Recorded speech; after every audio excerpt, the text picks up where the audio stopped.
ನೀವಿಲ್ಲಿ ನೋಡ್ತಾ ಇರೋದು ಹೂವರಸಿ ಮರದ ಒಂದು ಸಣ್ಣ ಸಸಿ. ಹಿಂದೆ ಬೀಜವನ್ನು ಒಂದು ಮರದಿಂದ ನಾನು ತಂದು ನೆಟ್ಟಿದ್ದೆ, ಅದು ಸಸಿಯಾಗಿದೆ ಈಗ. ಆ ಮರ ಯಾವುದು ಅನ್ನೋದನ್ನು ನಾನೀಗ ತೋರಿಸ್ತೀನಿ, ಬನ್ನಿ.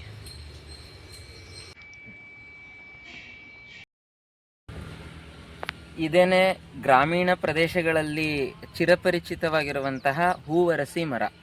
ಇದನ್ನು ಬುಗುರಿ ಮರ ಅಂತಲೂ ಕರೀತಾರೆ. ಇದರ ಕಾಯಿಗಳು ಬುಗುರಿ ಆಕಾರದಲ್ಲಿ ಇರುತ್ತೆ. ಈ ರೀತಿ ಬುಗುರಿ ಆಕಾರದಲ್ಲಿರೋದ್ರಿಂದ ಇದನ್ನು ಬುಗುರಿ ಮರ ಅಂತಲೂ ಕರೀತಾರೆ, ಉಲ್ಚಿ ಮರ ಅಂತಲೂ ಕೂಡ ಕರೀತಾರೆ.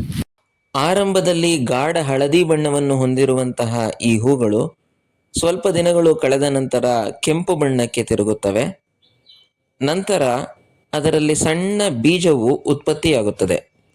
ಇದನ್ನು ನಾವಿಲ್ಲಿ ಗಮನಿಸಬಹುದು. ದಿನ ಕಳೆದಂತೆ ಈ ಕಾಯಿಯ ಗಾತ್ರ ದೊಡ್ಡದಾಗುತ್ತಾ ಹೋಗುತ್ತದೆ.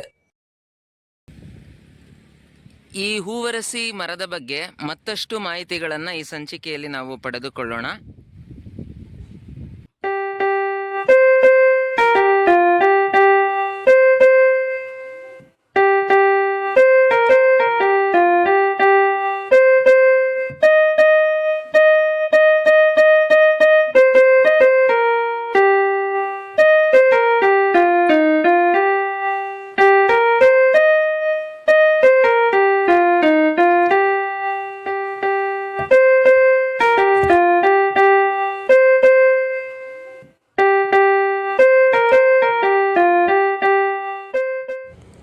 ಹೂವರಸಿ ಮರದ ಕಾಂಡದಿಂದ ತಮಿಳುನಾಡಿನಲ್ಲಿ ತವಿಲ್ ಎಂಬ ಡೋಲನ್ನು ತಯಾರಿಸುತ್ತಾರೆ.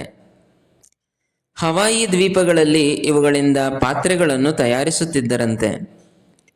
ತೈವಾನ್ನಲ್ಲಿ ಹಡಗಿನ ಭಾಗಗಳ ನಿರ್ಮಾಣಕ್ಕಾಗಿ ಈ ಮರವನ್ನು ಉಪಯೋಗಿಸುತ್ತಾರೆ. ತೊಗಟೆಯ ನಾರನ್ನು ಹಗ್ಗಗಳ ನಿರ್ಮಾಣಕ್ಕಾಗಿಯೂ ಕೂಡ ಬಳಸಬಹುದು.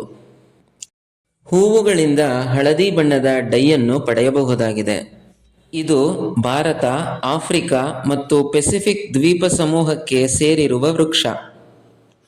ವಿಶ್ವದ ವಿವಿಧ ಉಷ್ಣವಲಯಗಳಲ್ಲಿ ಈ ಮರವನ್ನು ಕಾಣಬಹುದು. ಇದನ್ನು ಅಂಡಮಾನ್ ಕರಾವಳಿ ಪ್ರದೇಶಗಳಲ್ಲಿಯೂ ನೋಡಬಹುದಾಗಿದೆ.